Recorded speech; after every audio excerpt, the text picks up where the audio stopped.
you are probably aware, was severely wounded in a 1981 assassination attempt on President Reagan, and later became a prominent gun violence prevention advocate. During the campaign, President Biden laid out an ambitious plan to make our community safer. And that's why, in part yesterday, senior members of his team, Domestic Policy Advisor Susan Rice, White House Public Engagement Director Cedric Richmond, hosted a virtual discussion with leaders of gun violence prevention groups to discuss our shared goals. The very gun violence prevention organization named for James Brady was part of that discussion, along with Giffords, Everytown for Gun Safety, and Moms Demand Action. These organizations all have a critical role to play. Gun violence may not be in the headlines today or right now, but gun violence continues to fracture American communities and American families every single day. Last year, we saw a historic spike in homicides across America, and we know gun violence in our cities disproportionately affects Black and brown individuals. Last month, we also saw a near record increase in the number of gun sales. We look forward to working with gun violence survivors and advocates and sharing more in the weeks and months ahead about our efforts to make our communities safer. Also, as many of you are tracking, the President and Vice President met in the Oval Office earlier today with a bipartisan group of senators from the Environment and Public Works Committee, and Transportation Secretary Pete Buttigieg joined virtually to discuss the critical need for investing in modern and sustainable American infrastructure. The President, Vice President, Secretary, and Senators established the mutual understanding that America needs to build new infrastructure across urban and rural areas and create millions of good-paying jobs in the process of supporting the country's economic recovery in the months and years ahead. The President, the Vice President, and the Secretary also shared the administration's view for building sustainable infrastructure that will withstand the impacts of climate change and fuel an American clean energy revolution. As the President has said, and let me just give you a little note on the trip to the NIH today. I told you there were a few things going on. As the President has said many times, this is an administration that will lead with science and the guidance of our health and medical team. He is visiting later this afternoon the NIH. It's an opportunity to visit with and thank the men and women who are on the front lines of the important research happening there. He will also receive an update from Dr. Fauci and Dr. Collins, and he will deliver remarks and provide an update on the ongoing efforts to expand vaccine supply as quickly as possible. Another scheduling note for all of you, we're also pleased to announce that the President will speak on the importance of our transatlantic ties and the need for the United States and Europe to take on global challenges together at a virtual event hosted by the Munich Security Conference on February 19th. For more than 50 years, the Munich Security Conference has been a leading forum for discussing international security policy. Distinguished guests have included world leaders and personalities of international and non-governmental organizations, business, the media, academia, and civil society. President Biden led the U.S. delegation to the conference 3 times as vice president and most recently participated in the 2019 forum. We'll have more details in the days ahead. Also on Burma, and you may have seen the new, everybody's okay here, don't worry. You may have seen the news that went out right before the briefing, and the President also talked about yesterday. But as we said immediately on reports of the coup, the United States opposes any attempts to alter the outcome of recent elections or impede Myanmar's democratic transition. Today, President Biden is taking significant steps in response to the military coup in Burma. The U.S. Department of Treasury designated 10 individuals and 3 entities for their association to the military apparatus responsible for the coup. 3 entities, wholly owned subsidiaries of a conglomerate owned or controlled by the Burmese military, have also been designated. Additionally, as the President announced, the U.S. government has also taken steps to prevent the generals from improperly accessing more than $1 billion in Burmese government funds held in the United States. The Department of Commerce is also taking immediate action to limit exports of sensitive goods to the Burmese military and other entities associated with the recent coup. In addition, we're freezing U.S. assistance that benefits the Burmese government while maintaining our support for healthcare, civil society groups, and other areas that benefit the Burmese people directly. We will also continue our support for the Rohingya and other vulnerable populations. As you know, we released a fact sheet on this, so it just came out before the briefing, and I just wanted to highlight it briefly. last item, and then we'll get to your questions. Someone in here, maybe that you were not here, it was a person who was not here again today, asked a very good question yesterday about the shortage of semiconductor chips. So as we often like to do, we wanted to provide all of you an update on that. The administration is currently identifying potential choke points in the supply chain and actively working alongside key stakeholders in industry and with our trading partners to do more now. At the same time, we are looking down the road. The long-standing issue with short supply of semiconductors, which was the question yesterday, is one of the central motivations for the executive order the president will sign in the coming weeks to undertake a comprehensive review of supply chains for critical goods. The review will be focused on identifying the immediate actions we can take, from improving the physical production of those items in the U.S. to working with allies to develop a coordinated response to the weaknesses and bottlenecks that are hurting American workers. With that, go ahead, Jonathan. Thank you very much. Sure. A couple of topics for you. First, the president earlier today said he spoke to President Xi of China for 2 hours last night, even set aside time for translations. That's an obviously robust phone call. But the readout that was issued by the White House does not mention any discussion of the situation in Burma or trade between the two countries. Were those topics, as well as the origin of COVID-19, discussed? And if so, what was said?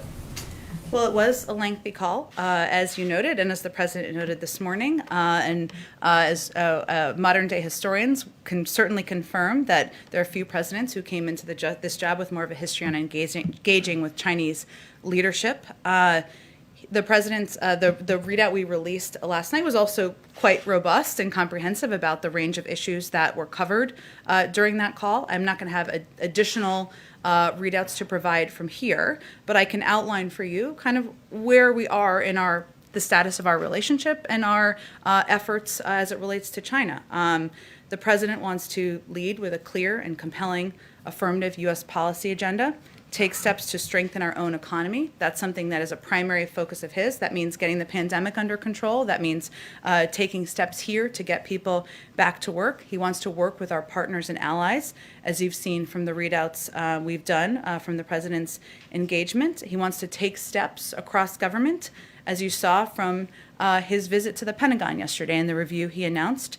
And he also is committed to being clear and candid in his engagements, as he was last night in his conversation with his lengthy conversation, as you alluded to, with President Xi, where he talked about the fundamental concerns we have about Beijing's coercive and unfair economic practices. That obviously covers a range of issues, the crackdown in Hong Kong, human rights abuses across the country, increasingly assertive actions in the region, including toward Taiwan.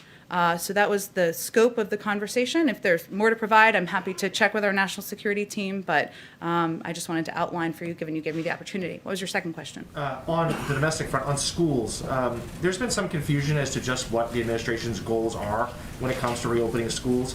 Can you clear that up for us? And in particular, can you explain to American parents that just one day of a week of in-person school, does that count as schools being open? Why should they be satisfied with that? They shouldn't be. I wouldn't be as a parent. And I am a parent, I should say. I have 2 young kids, and I know many of you have kids as well. The president wants schools to open safely and in accord with science. And we are going to listen to science and medical experts. The CDC guidelines, we expect them to come out tomorrow. We are eager to hear more about the clear science-based guidelines for opening schools and how we can do that safely and how we can keep them open. The president will not rest until every school is open 5 days a week. That is our goal. That is what we want to achieve. But we are going to look forward to seeing and hearing the CDC guidelines to gain a better understanding of what steps that will entail or should entail. The president's role is, of course, to ensure that across government we are listening to those guidelines, we are leaning into science, we are letting the science and medical experts lead, and then his objective is to ensure there's the funding to deliver on that. That's in the American Rescue Plan. So I can assure any parent listening that his objective, his commitment is to ensuring schools are open 5 days a week. That's what he wants to achieve, and we are going to lead with science and the advice that they are giving us, and the first step is tomorrow. Next step is tomorrow, I should say. Let's see, go ahead.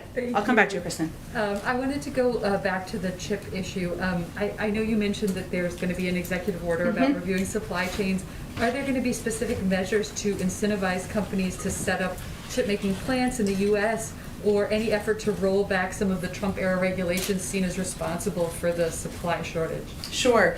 Well, this has been a long-going issue, as you know, I think from covering it long before President Biden took office, and even before that. There'll be more details when the executive order is actually signed, and obviously it's a commitment that he has and the economic team have to addressing, but we'll wait for them for more specific details. And I just wanted to quickly ask about the WHO team that recently left China. I know there were some reports that the outbreak may have erupted of coronavirus in October 2019, prior to what we previously thought. Does the Biden administration believe China notified the WHO in a timely fashion about the COVID outbreak a year ago? Well, the president, during his call, he certainly expressed a concern about the lack of transparency. That's something he's also talked about publicly. And as we've noted a couple of times, we are looking forward to receiving the data from the investigation and taking a look at that ourselves. But certainly there has been a concern about the lack of transparency, and there's more information that we need to ensure it doesn't happen again.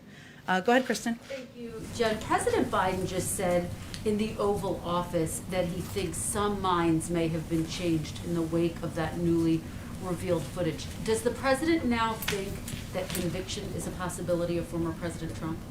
Well, I would say first, Kristen, that I think what he was referencing, and I think the question, did you ask the question? Okay, there you go. So the question, that's what I thought. The question that he was asked was about the video, that you asked him was about the video. And, you know, anyone who watched that video, many of us watched it when our days concluded, and we saw news clips, probably on NBC and other outlets, found it harrowing and deeply disturbing. And, you know, that's certainly how the president felt when he watched it, when he watched some of the clips as he referenced.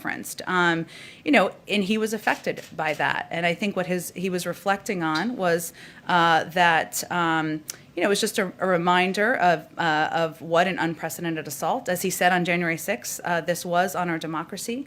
And the footage was just a reminder of how shocked and saddened he was on the day this occurred. It was kind of a reliving of that for many people who has spent as much time as he has in Congress. You know, I think he said, or they may not. You know, he was not intending to give a projection or a prediction, but was just giving a very human and emotional response to what many people did, or what many people felt, I should say, when they watched the video. Does the president now think that former President Trump should be convicted, having seen some of the video?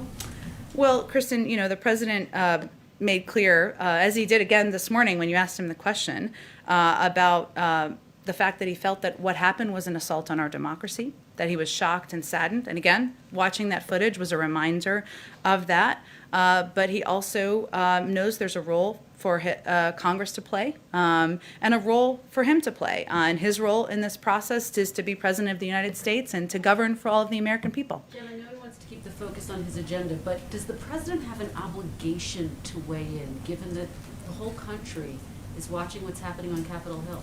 Well, he did weigh in, when you asked him the question this morning, and he weighed in yesterday when he was asked about the proceedings as well. But in the matter of conviction, he hasn't weighed in. Well, the president was in the Senate for 36 years, as you all well know, and he is certainly as an institutionalist who values the role that the Senate plays. So the Senate is serving as a jury to consider the charges. The House, members of the House are certainly presenting that case, many of them very powerfully. He's not on the jury. He's not in the Senate. His role is to be president of the United States, and that's not the role he currently plays. If I could just ask one on masks. We know that there has been some discussion about sending out masks to the American people. Can you tell us where those discussions stand? Will there be a decision this week, and will it be targeted to vulnerable communities, to schools, to other communities? Well, Kristen, we're certainly continue to look for ways to keep the American people safe, and masking, encouraging people to mask up, as the president did during his time not at the Super Bowl, but in his PSA around the Super Bowl, is a priority. It's one of the most effective mitigation steps. Could save 50,000 lives if people were all to mask up across the country. But I don't have any update on the next steps on those reports, on that reported discussion. Go ahead. We'll come back to you. Go ahead. Jen, Go ahead. thank you. Just a quick follow-up on Kristen's questions. Sure. First. When the president said that he thought some minds could be changed, has he had any conversations with senators, particularly wavering Republicans about where they stand on their vote? That's not the role he's playing. He certainly has had a number of discussions with Democrats and Republicans about the issues he feels it is his responsibility to focus on, which is the American Rescue Plan, putting people back to work, getting the pandemic under control, making sure American families don't have to worry about putting food on the table. That's what he feels his role is. But I think, as I was saying in response to Kristen, it was hard not to watch that video. I think it was for all of us, and not have an emotional reaction. The president has great value and respect for the institution of Congress, for the men and women serving there, not just the elected officials, but the staff. And I think that was what he was reflecting in his comments. And on China, what did the president mean when he said they're going to eat our lunch? What exactly should Americans be worrying about right now with regard to China? Well, I think it was a reflection on the fact that the president is clear-eyed about the challenge that we're facing, and that's the strategic competition with China, and that in order to get on our best footing in that competition, we need to take steps here at home, including making our own workforce more competitive, ensuring we are taking steps to protect our own technology, ensuring that we are working with our partners and allies to do that. And so it's a reflection of our strategy, which is that we are going to get our house in order to come into that competition from a stronger footing, the strongest footing possible, I should say. He outlined his strategy to compete with China, including the trade policy that John was asking about. Will he retain at least some of the Trump administration's trade policy? Well, he is, of course, there's a review of our tariffs and I think trade policies in place that is ongoing from the national security team. But our strategy has played out over the last several weeks, which includes ensuring that we are strengthening our own approach at home, as we've been talking about, strengthening our economy, strengthening our workforce.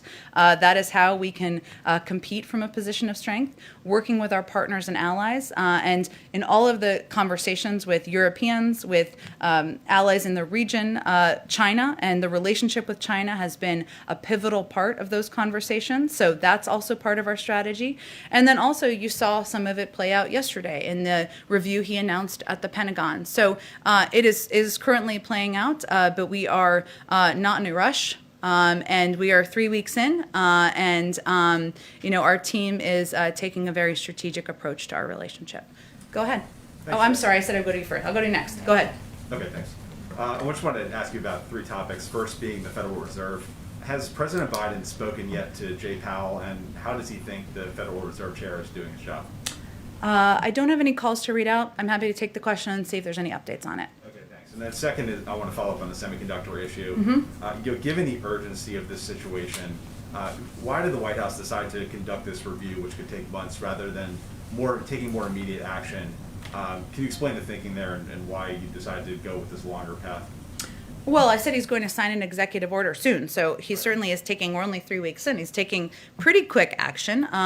But as is true with many policies, we want to take a comprehensive look at the most effective steps that we can take as an administration across agencies that will have a role to play to address what has been a longstanding challenge, which is the shortage. So that's what it's a reflection of.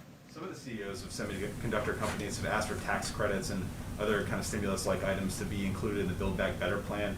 Can you tell us if those items are going to be included in that plan? Well, I'm sure. I mean, the president met with CEOs earlier this week. I'm not sure. None of them, I guess, were from that industry. But he will continue to consult with business leaders, as will senior members of our administration, about certainly their ideas of what they'd like to see in that agenda. Part of the meeting today on infrastructure was a discussion about ideas and pieces that could be put forward in a Build Back Better agenda. So those discussions and engagements are ongoing. And then lastly, I want to ask you about foreign leader calls. One remaining ones is the Israeli Prime Minister Benjamin Netanyahu. His UN ambassador posted a tweet yesterday that expressed some frustration that the call hasn't happened already. So can you tell us from the White House perspective, why hasn't that call happened and when do you expect it will happen?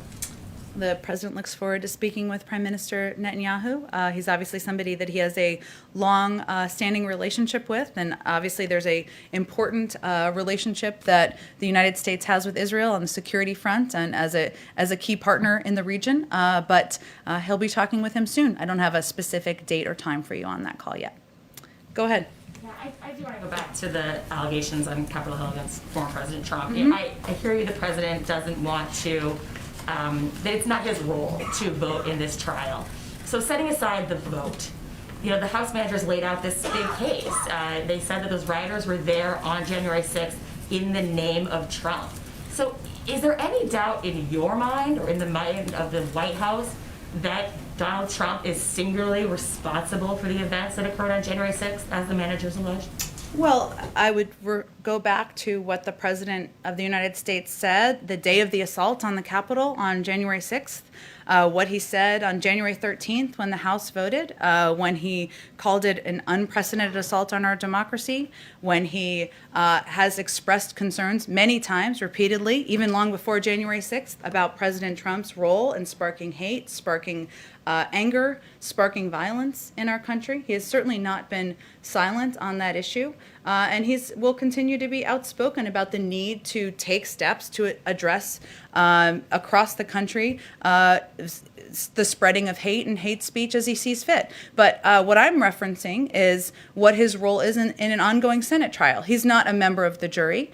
He is watching. He was impacted by the video, as we all were, of course. And he will speak out as he sees fit in the future.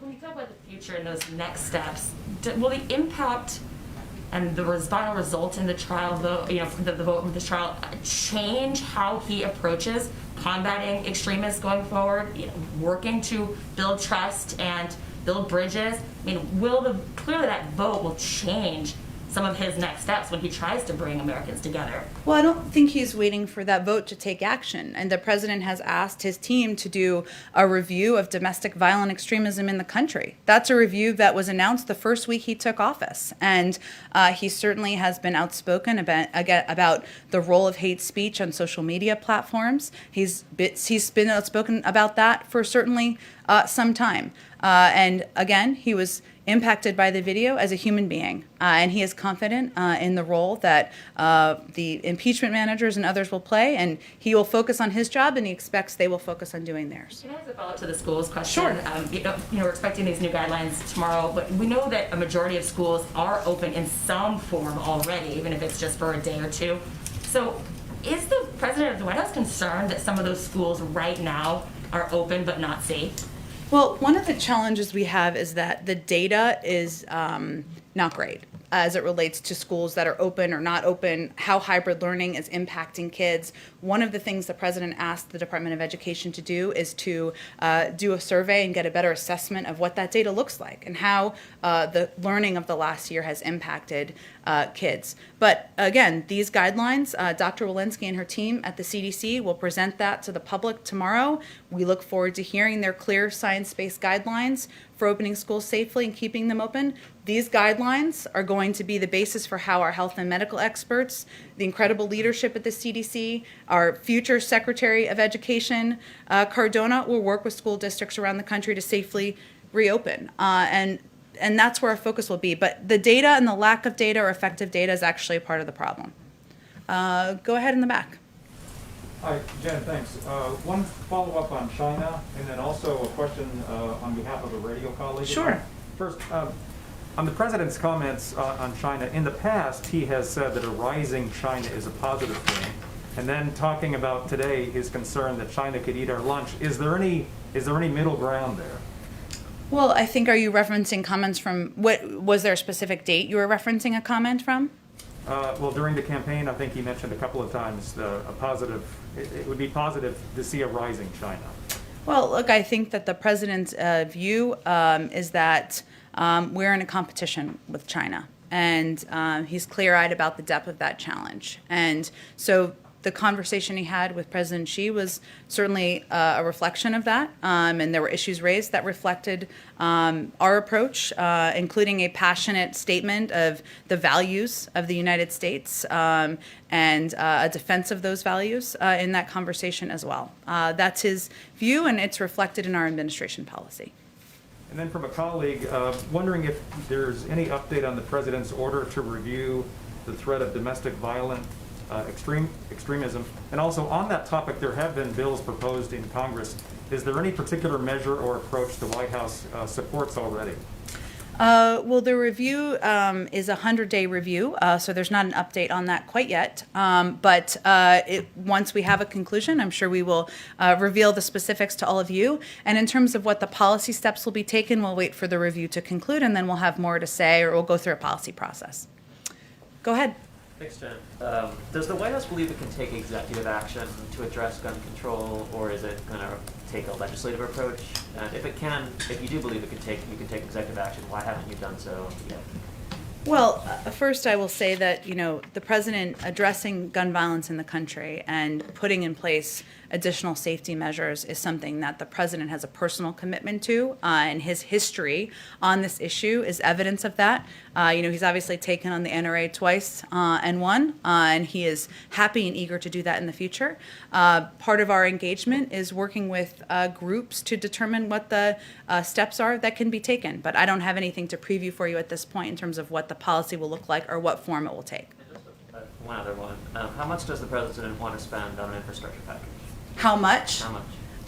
Wait until it's a process of ongoing discussion. Obviously, part of our Build Back Better agenda that he talked about on the campaign trail is an investment in infrastructure. The meeting this morning was a reflection of how important it is to him to meet with bipartisan leaders and have a discussion about what's required in states and communities. But I don't have a number for you. We're not at that stage in the process quite yet. Just one other one. New York City is reopening indoor dining at 25% capacity starting tomorrow. Does the president think that's a good idea? Again, we'll leave it to our health and medical experts to comment on specific steps taken by states as it relates to COVID. Go ahead. Hi, Jen, thanks. Does Iran need to come into compliance before the U.S. will open up a channel of communication with them? I think we've spoken to that. I'm happy to repeat what our position is. What is our position with Iran and compliance? Well, do they need to come into compliance before the U.S. will speak to them? Has President Biden authorized the special envoy to begin talking to them? Well, if Iran comes back into full compliance with its obligations under the JCPOA, the United States would do the same.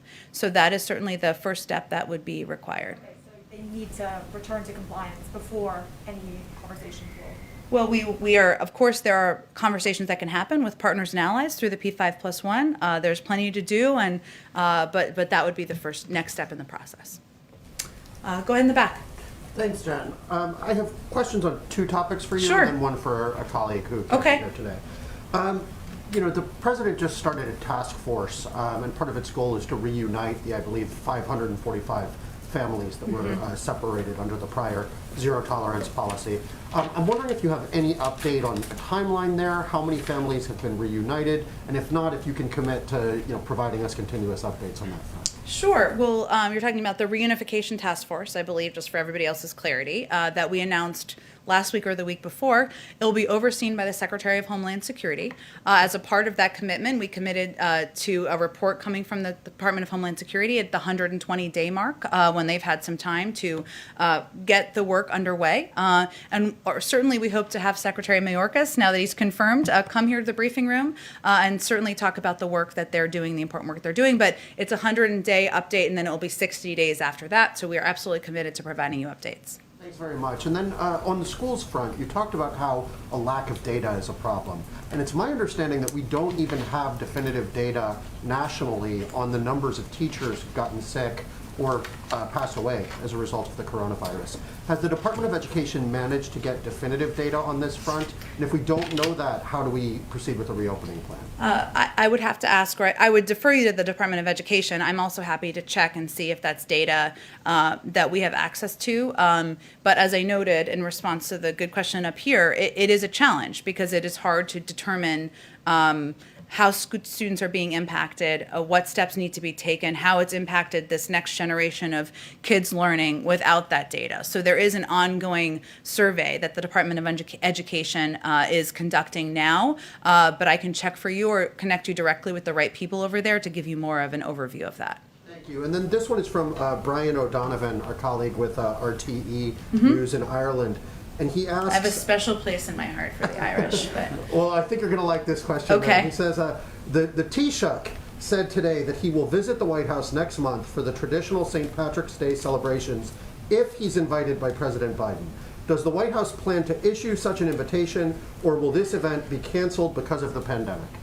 Well, we certainly have limited, as you can all see and know, public events. There has not been public events here. I'm happy to check with our team on that if there's any change as it relates to a traditional event that happens in March. Great. Go ahead in the back. Thank you, Jen.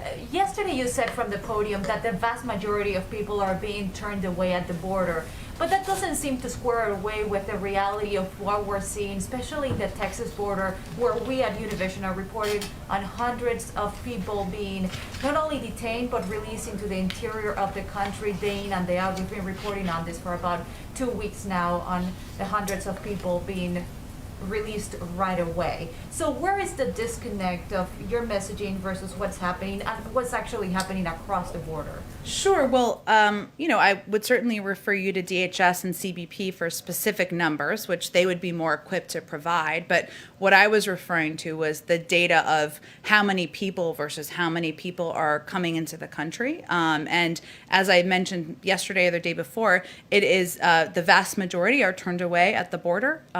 They can give you more specific numbers on that. And that is not, I guess, what you're perhaps seeing if you're looking at a portion of the border, but what they are tracking in terms of numbers and data.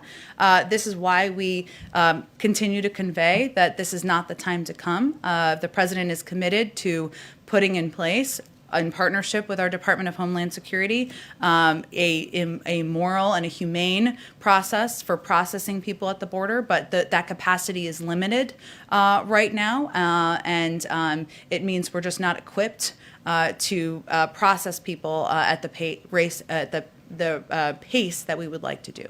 The president of Mexico today stated in his press conference that most of the migrants across the border, that, anecdotally, they do believe that the border is open and they can just come to the U.S. So there seems to be a messaging problem at the border with people thinking that the border is open, as stated by the president of Mexico today. So how are you getting that message to those migrants at the border, and how will you make them understand that the border is not open as you're stating?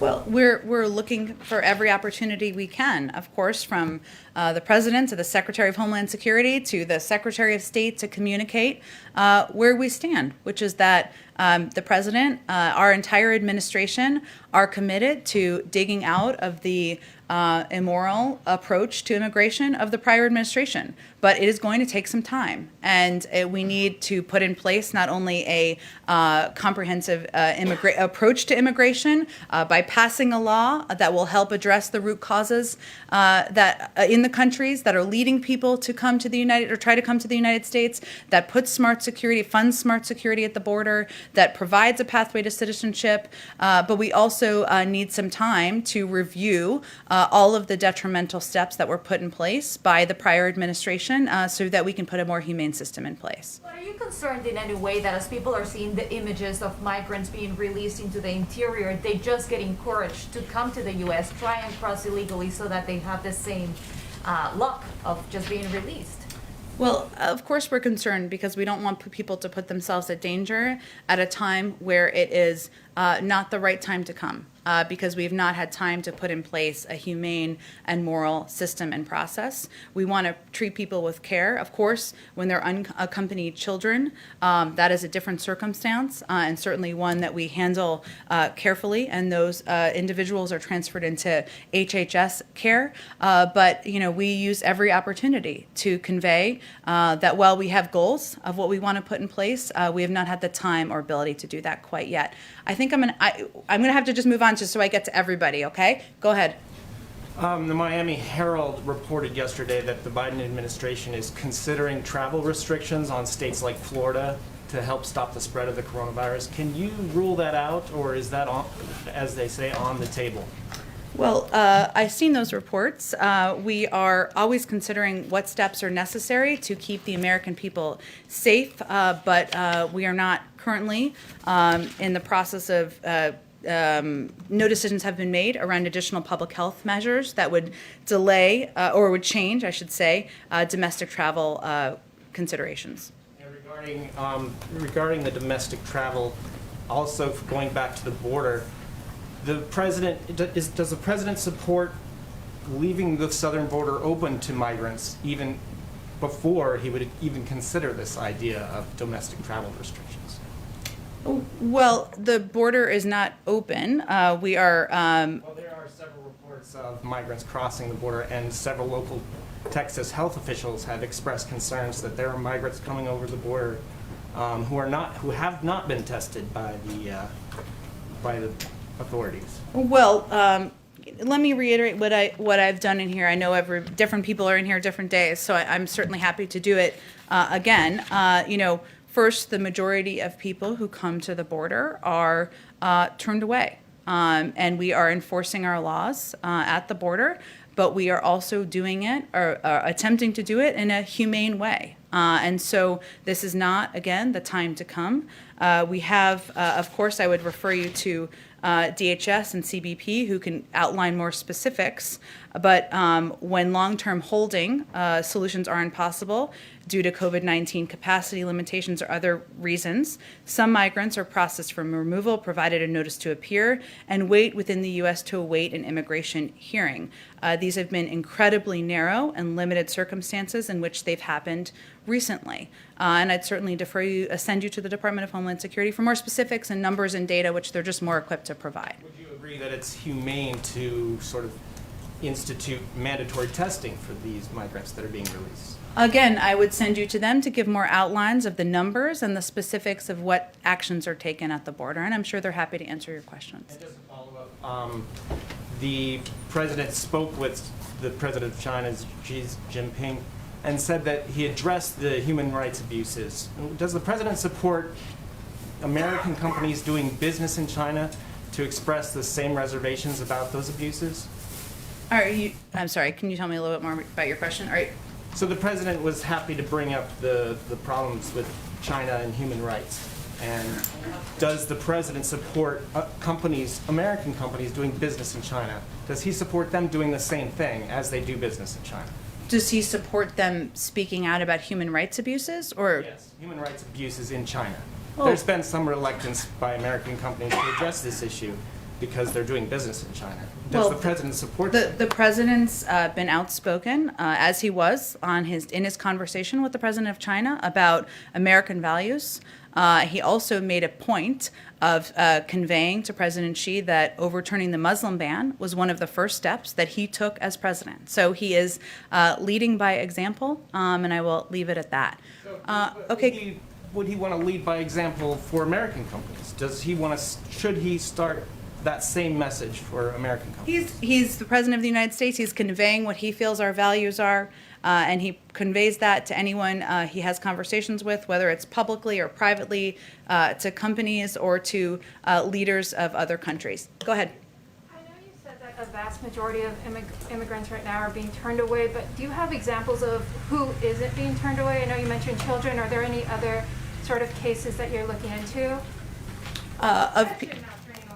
Sure. Well, I gave the example of children because there had been some questions certainly about that in the past, and I wanted to be clear about our policy and what our approach is. I don't think I have other specific examples for you other than to suggest you talk to the Department of Homeland Security. I'm sure they could provide more for you if those are available. But again, I think it's important for us to convey that this is not the time to come, and that the vast majority of people are turned away at the border, and we are committed to putting in place a moral and a humane system and process, but we are also digging out of 4 years of detrimental policies as it relates to immigration, and that's going to take some time.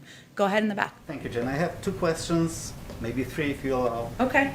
So the first one is just few days after you criticized from this podium Nord Stream 2, Russia resumed construction of the pipeline, and German government continues to defend the project. German president even called it the last bridge between Europe and Russia. Do you have an update on President Biden's position on Nord Stream 2? I don't have an update. It remains what we discussed last week or the week before. 2 weeks. 2 weeks. Okay, 2 weeks ago. He has the same position. Yes. Okay, so another one is on the European Union reportedly is preparing sanctions in response to jailing Alexei Navalny by Russia. Is the United States involved in those talks on sanctions, and what's President Biden's position on punishing Russia for Navalny's arrest?